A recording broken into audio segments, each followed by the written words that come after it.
ganang buntag na sinati ang kainit sa panahon apan karong hapon na sinati ang kusog na pagpundak sa uwan. Ang nasinati karong pagpundak sa uwan hinungaw sa low pressure area matod sa Pag-asa Visayas. Nagpabilin ang dako nga posibilidad nga mamahimong usa ka bagyo. Ang low pressure area nga nahimutan karon sa east northeast sa hinatuan Surigao del Sur.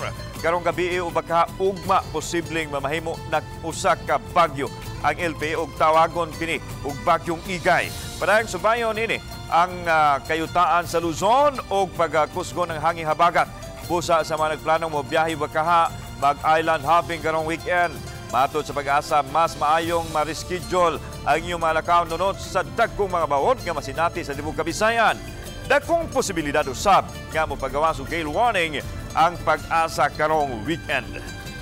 This weekend, nakita nato mag-moderate to rough na ang sea condition sa Visayas tungod na sa presensya ng bagyo o kining possible enhancement of habagat and onwards na siya until next week.